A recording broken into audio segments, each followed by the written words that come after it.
The Russian Ministry of Defense has made a significant declaration announcing that its forces have secured complete control over the city of Chasiv Yar in the Donetsk People's Republic.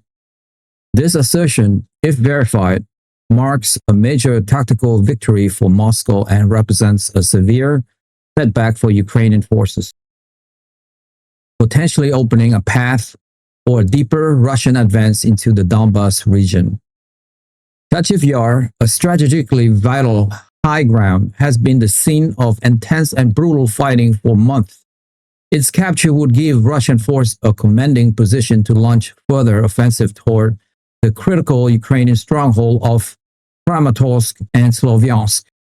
The city, now reportedly in ruins, has become a symbol of the grinding and destructive nature of the war on the Eastern Front, a conflict characterized by massive artillery duels, relentless aerial bombardment, and costly infantry assault.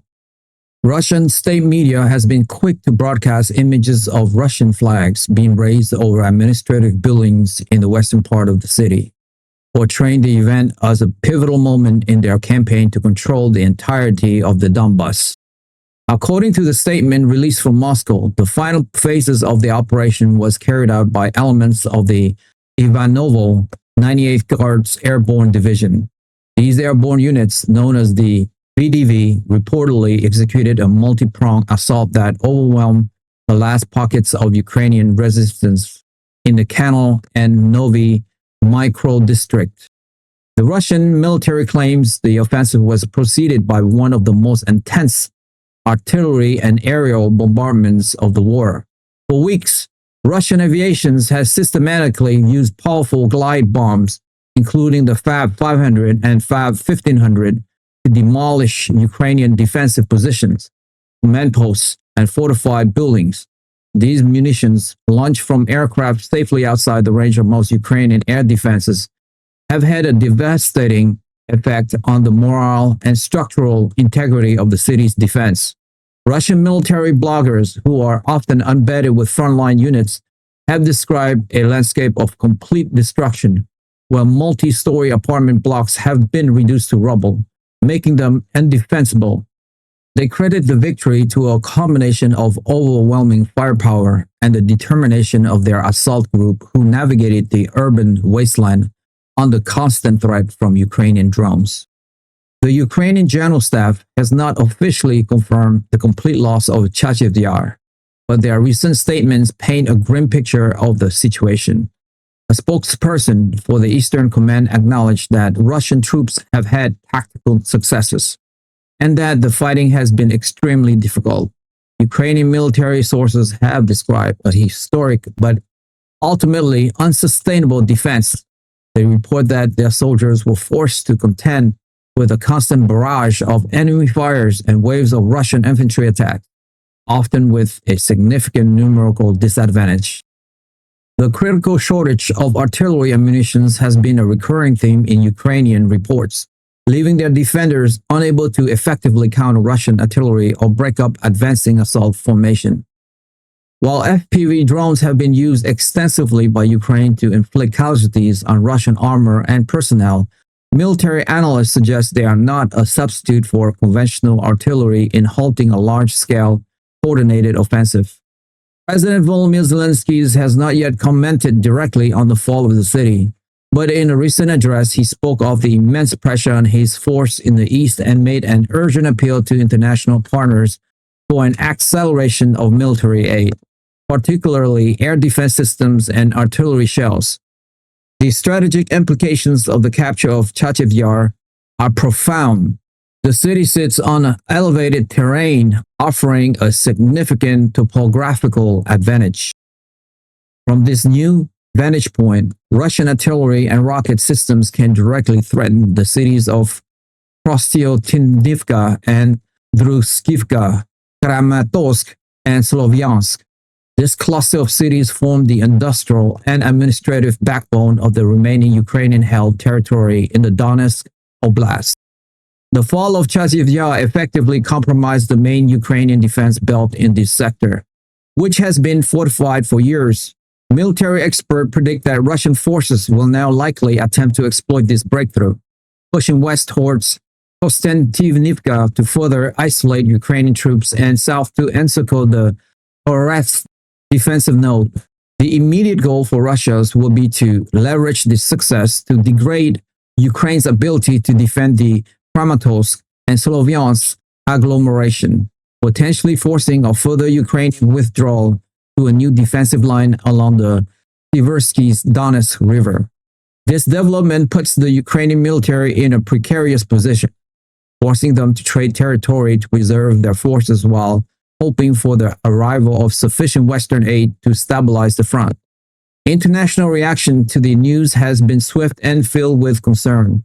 In Washington, the Trump administration has responded with a call for a de-escalation of the conflict.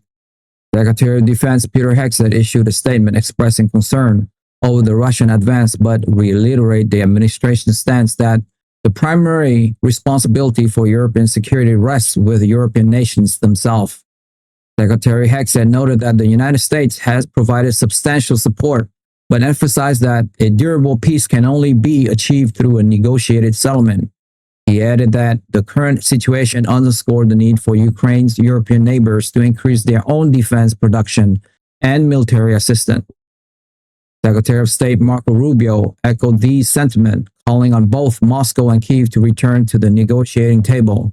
In a press briefing, Secretary Rubio stated that prolonging this war only leads to more destruction and loss of life. While we condemn Russian aggression, a pathway to a diplomatic resolution must be found. The administration's reaction signals a continuation of its policy focus on American interests and a desire to avoid deeper direct involvement in the conflict, placing the onus on the warring parties and their regional allies to find a solution. European leaders, in contrast, have expressed deep alarm. Officials in Berlin, Paris, and London have condemned the Russian offensive and the brutal tactic employed in the capture of Chasiv Yar. They have pledged to expedite the delivery of military aid packages to Ukraine, including ammunition, armored vehicles, and long-range missile systems. However, these pledges are set against a backdrop of ongoing challenges within Europe's defense industrial base. Many European nations are still struggling to ramp up production of essential munition, and logistical bottlenecks continue to delay the arrival of critical supplies to the front lines. The fall of key strategic cities like Chasiv Yar has intensified the sense of urgency in European capitals, but it also highlights the gap between political promises and the material reality on the battlefield. There is a growing fear that without a massive and immediate injection of support, Ukraine may be unable to halt the current Russian momentum, which could have dire consequences for the security architecture of the entire European continent. The humanitarian situation in and around Chasiv Yar is described by 8 organizations as catastrophic. The city, which had a pre-war population of around 12,000, is now a ghost town, almost completely leveled by the fighting. The few hundred civilians who remain, mostly the elderly and infirm, were trapped in basements for weeks with dwindling supplies of food, water, and medicine. Evacuation efforts have been extremely perilous, with humanitarian corridors frequently coming under fire. 8 groups operating in the region speaks of a desperate situation, with a new wave of displaced people fleeing the advancing Russian force and seeking shelter in the already strained cities of Kramatorsk and Sloviansk. The systematic destruction of urban centers has become a hallmark of Russian strategy in the Donbas, creating a massive humanitarian crisis and leaving behind a trail of uninhabitable wasteland. The international community faces the immense challenge of providing aid to the displaced while navigating the dangers of a constantly shifting front line. A closer analysis of the military tactic employed at Chasiv Yar reveals the current state of the war. Russia has successfully adapted its strategy to leverage its superiority in firepower and manpower. The extensive use of glide bombs has allowed its air force to operate with reduced risk while delivering devastating payloads that systematically dismantle Ukrainian fortifications. This aerial softening is followed by coordinated ground assault, where a small, well-equipped infantry group probe for weaknesses, supported by heavy armor and artillery. This approach, while costly in terms of personnel and equipment for Russia, has proven effective in grinding down Ukrainian defense. On the other hand, Ukraine has relied heavily on its technological ingenuity, particularly its innovative use of FPV and reconnaissance drones. These systems have allowed Ukrainian forces to inflict significant casualties on the attackers and have been crucial in slowing the Russian advance. However, as the battle for Chasiv Yar has shown, drones alone cannot hold a defensive line against a determined and well-supplied enemy. Without sufficient artillery support to suppress Russian fire and break up attacks, Ukrainian defenders are being forced into a war of attrition that they are ill-equipped to win. The fall of Chasiv Yar is being celebrated as a major victory within Russia. State-controlled television channels have dedicated extensive coverage to the event, featuring triumphant reports from the front line and interviews with soldiers. The narrative being presented to the Russian public is one of steady and inevitable progress in the special military operation. The capture of the city has been framed as a crucial step toward fulfilling one of the Kremlin's state war aims, the complete liberation of the Donetsk and Luhansk regions. This victory provides a much-needed boost to domestic morale and serves to justify the immense human and economic cost of the war. It reinforces the Kremlin's message that its strategy is succeeding and that Russia will ultimately achieve its objective in Ukraine. Regardless of Western opposition or support for Kyiv, the event will likely be used to rally further support for the war effort and to silence any remaining domestic dissent. In conclusion, the asserted Russian capture of Chasiv Yar represents a grim turning point in the war for Ukraine. It is a significant operational success for the Russian military that shifts the tactical balance on the Eastern Front. The immediate future will see intensified Russian pressure on the remaining Ukrainian strongholds in the Donbas, particularly the twin cities of Kramatorsk and Sloviansk. For Ukraine, the loss of this critical high ground necessitates a difficult reassessment of its defensive strategy. The coming weeks will be a crucial test of the resilience of the Ukrainian armed force and the speed and scale of Western military assistance.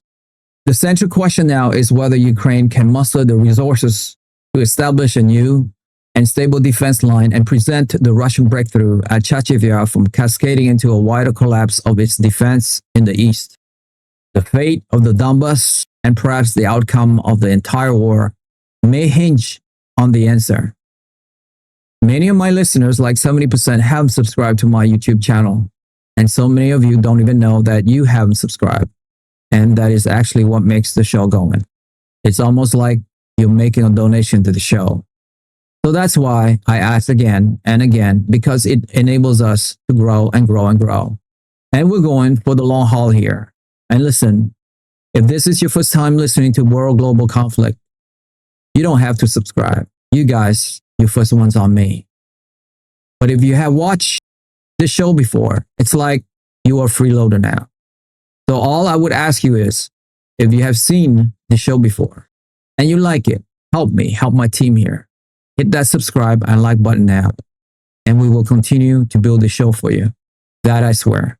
Thank you to all of you guys who have subscribed. It means a lot to me. Thank you so much. That's all for me for today. I will see you soon.